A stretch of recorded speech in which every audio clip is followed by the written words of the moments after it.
औलाद का मोह। दिलीप और सुधांशु नाम के दो भाई थे। दिलीप की शादी कावेरी के साथ हुई और सुधांशु की शादी माया के साथ। शादी के बाद दोनों भाई अपनी अपनी पत्नी के साथ खुशी खुशी रहा करते थे। दोनों भाइयों के परिवार एक ही घर में रहता था।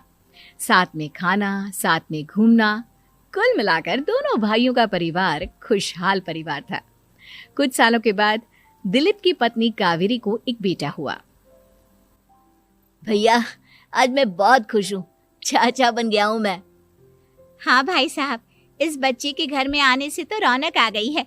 मैं सबको बताऊंगी कि मैं तो चाची बन गई हूँ, चाची। तुम दोनों कितने अच्छे हो।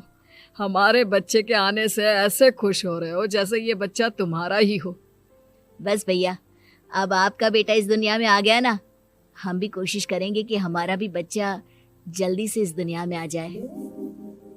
और फिर आपका और हमारा बच्चा दोनों मिलकर दिन भर घर के आंगन में खेला करेंगे। कितना मजा आएगा ना। सच कहती हो माया, मैं भी उसी दिन का इंतजार कर रही हूँ जब तुम्हारी भी गोद भर जाएगी और मेरे बेटे को एक छोटा भाई या बहन मिल जाएगी। 1 साल बीत जाता है। दिलीप और कावेरी का बेटा अब 1 साल का हो चुका था, लेकिन सुधांशु और माया की कोई औलाद नहीं होती।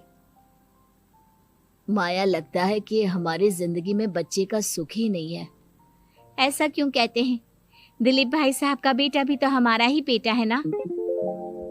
तुम्हारी बात बिल्कुल ठीक है माया, लेकिन फिर भी हमारा खुद का एक बच्चा होता तो कितना अच्छा होता।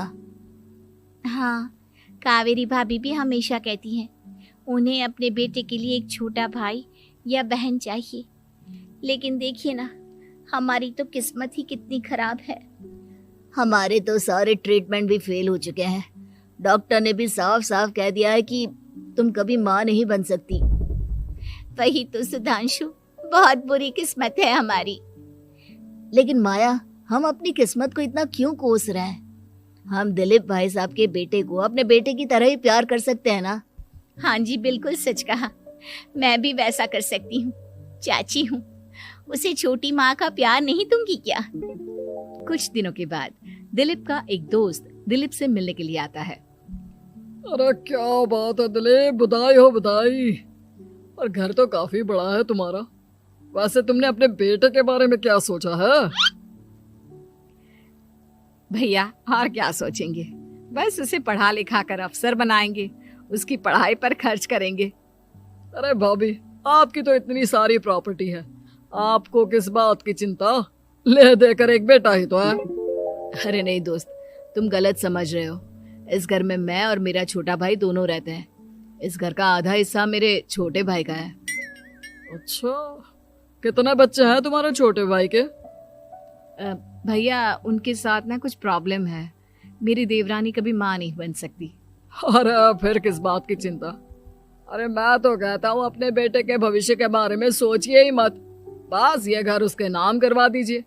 देखिए, आपके भाई का भी कोई बच्चा नहीं है तो सब कुछ आपके बेटे को ही मिलना चाहिए। लेकिन ऐसा करना क्या सही होगा? अगर उनका बच्चा नहीं है तो क्या हुआ? ये घर आधा उनका है, उनकी जो मर्जी है वो करे। अरे कैसी बात करते हो? उनकी कोई औलाद नहीं है, वो क्या करेंगे प्रॉपर्टी अपने नाम रखकर? हाँ, वैसे भाई साहब, आपकी बात तो बिल्कुल सही है। अब जो कुछ भी है वो हमारे बेटे का ही तो है। आखिर वही तो इस घर के वंश को आगे बढ़ाएगा। मैं कल ही देवर जी से बात करती हूँ। अगले दिन सुधांशु और माया, इधर आओ। तुम दोनों से एक बहुत जरूरी बात करनी है मुझे। बताइए ना भाभी, क्या बात है? आपको कहीं जाना है तो आप अपने बेटे को मेरे पास छोड़कर जाइए। मैं ही पूरा दिन रख लूंगी उसे। अरे नहीं माया, वो तो मुझे पता है। मैं किसी और चीज के बारे में बात करना चाहती हूँ। बताइए ना भाभी, क्या बात है? देखिए देवर जी, आपका कोई बच्चा है नहीं, लेकिन मैं जानती हूँ कि आप हमारे बेटे को अपने बेटे की तरह ही प्यार करते हैं। भाभी, बेटी की तरह नहीं, वो हमारा ही बेटा है। मेरे लिए तो वो मेरा ही बच्चा है। वही तो फिर क्यों ना ये सारी प्रॉपर्टी हम मेरे बेटे के नाम करवा दे, क्योंकि तुम्हारा हो या मेरा, हम सबका एक ही तो है बेटा। लेकिन भाभी, अभी तो वो सिर्फ 1 साल का है। अभी से प्रॉपर्टी उसके नाम करवाने का क्या मतलब है? देखिए देवर जी, जो काम जितना जल्दी हो जाए ना, उतना अच्छा। आने वाले वक्त का क्या भरोसा। भाभी भरोसा क्यों नहीं, हम तो हमेशा आपके बेटे को माँ बाप की तरह ही प्यार करेंगे। हाँ, लेकिन फिर भी मैं चाहती हूँ कि ये सारी प्रॉपर्टी मेरे बेटे के नाम हो जाए। अब मुझे नहीं लगता तुम दोनों को इसमें कोई भी परेशानी होगी, है ना?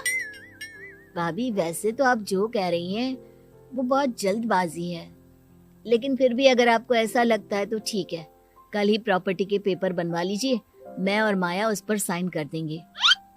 इस तरह से अगले दिन प्रॉपर्टी के पेपर बनवाकर सारी प्रॉपर्टी दिलीप और कावेरी के बेटे के नाम पर करवा दी जाती है। कुछ दिनों के बाद सुधांशु, सुबह सुबह ये कौन लोग आ गए हैं तुम्हारे घर पर? भैया वो ऊपर वाला कमरा खाली पड़ा था ना, सोच रहा था किराएदार रख देता हूँ।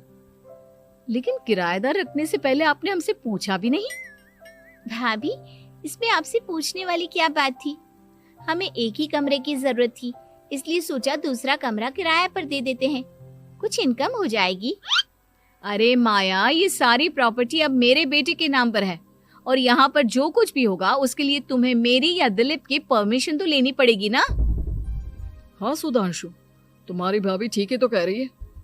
अब देखो, तुमने खुद अपने हाथों से ये प्रॉपर्टी हमारे बेटे के नाम की है, वह अभी बहुत छोटा है, तो इस घर से रिलेटेड सारे फैसले तुम्हें हमसे पूछ कर लेने चाहिए। भाभी हमें तो लगा था कि आप हम लोगों से बहुत प्यार करती हैं, लेकिन आप तो हमारे साथ भेदभाव करने लगी। अरे, इसमें भेदभाव करने वाली क्या बात है? और मैंने कौन सा तुमसे कुछ गलत मांग लिया? अरे ले देकर मेरा बेटा इकलौता इस पूरे वंश का वारिस है, सब कुछ उसके नाम है।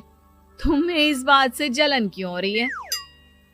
भाभी माया को जलन नहीं हो रही, वो तो बस ऐसे ही कह रही थी। सब जानती हूँ मैं, इसकी खुद की तो कोई औलाद पैदा नहीं हुई, बस इसीलिए जब देखो तब मेरे बेटे पर बुरी नजर डालती रहती है। देखो माया, कावेरी तुमसे बड़ी है, वो जैसा कहती है वैसा करो। और वैसे भी इस घर पर अब तुम लोगों का कोई अधिकार नहीं है, वो तो हम लोगों की भलाई समझो जो तुम्हें अभी तक यहाँ रहने दिया है। भैया आप इतने कैसे बदल गए? इस प्रॉपर्टी ने आपके दिल से हमारे लिए प्यार पूरी तरह खत्म कर दिया है क्या? इसी तरह वक्त बीतता जाता है और देखते देखते दिलीप और कावेरी का बेटा प्रणव 25 साल का हो जाता है और उसकी नौकरी लग जाती है। पापा, आज मेरा अपॉइंटमेंट लेटर आ गया है, मैंने सिंगापुर में जॉब ज्वाइन कर ली है। लेकिन प्रणव, विदेश में नौकरी करने जाने से पहले तुम्हें कम से कम अपने मम्मी पापा से एक बार पूछना चाहिए था ना। इसमें पूछने वाली क्या बात है माँ, मैं सिंगापुर जाकर जॉब करना चाहता हूँ तो करना चाहता हूँ। देखो प्रणव, हमने तुम्हारे लिए इतनी सारी प्रॉपर्टी यहाँ पर रखी हुई है, उन सब का क्या होगा? यहाँ रहो, बिजनेस करो। सॉरी पापा, मैं यहाँ रहकर कोई बिजनेस नहीं करने वाला, और ये जितनी भी प्रॉपर्टी आपने मेरे लिए संभाल कर रखी है ना, ऐसे ही किसी को दान में दे दीजिए, क्योंकि मैं सिंगापुर से वापस इंडिया आकर कभी नहीं रहने वाला। दिमाग खराब हो गया है तेरा, जानता नहीं तेरी वजह से हमने तेरे चाचा चाची से लड़ाई करके पूरा घर तेरे नाम करवा दिया था। हाँ तो ऐसा करने से पहले आपको सोचना चाहिए था ना। और मम्मा, मैं तो वैसे भी उस वक्त 1 साल का था, मेरा इस मैटर से कोई लेना देना नहीं है। कैसी बात कर रहा है ये लड़का? अरे तेरी वजह से अपने छोटे भाई से दुश्मनी लेकर बैठा हूं मैंने तो उसे घर से भी निकाल दिया। जानता नहीं तू, बाजू वाले घर में एक छोटा सा कमरा किराए पर लेकर रहते हैं तेरे चाचा चाची, और ये सब मैंने तेरे लिए किया। देखिए पापा, आपने जो कुछ भी किया अपने लिए किया।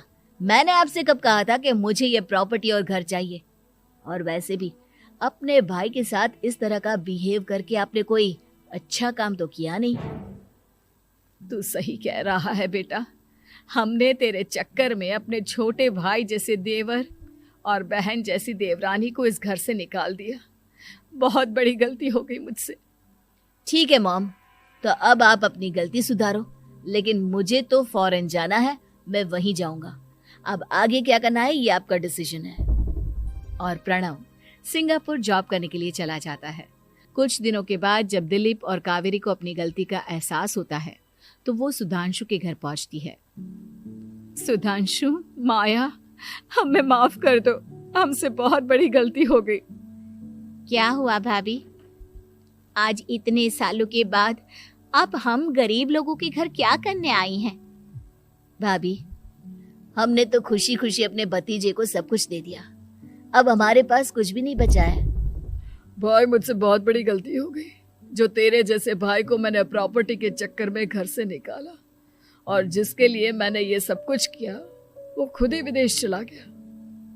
भैया भाभी, जिस बेटे के लिए आपने हम लोगों को इतनी तकलीफ दी, आपस के प्यार को बिगाड़ा, जब वही आपसे दूर चला गया तो आपको इस बात का एहसास हुआ। लेकिन माफ कीजिए, अब हम आपके साथ रहने के लिए उस घर में नहीं आ सकते। नहीं नहीं माया, ऐसा मत कहो, मुझसे बहुत बड़ी गलती हो गई, प्लीज वापस चलो, मैं वो घर फिर से तुम्हारे नाम कर देती हूँ। भाभी, मैं उस घर का क्या करूंगी? किसके लिए? मेरा कोई बच्चा नहीं, मैं तो बस जिंदगी भर आप लोगों के साथ प्यार से रहना चाहती थी, प्रणव को अपने बेटे की तरह प्यार करना चाहती थी, लेकिन आपने मुझसे वो अधिकार छीन लिया। भाभी और भैया, एक सवाल पूछना चाहता हूँ आप लोगों से।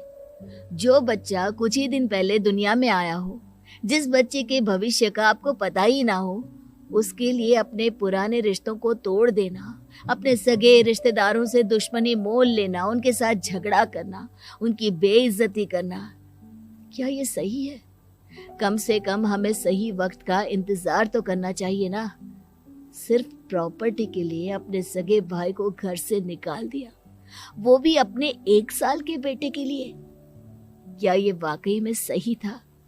जवाब दीजिए मेरी बात का।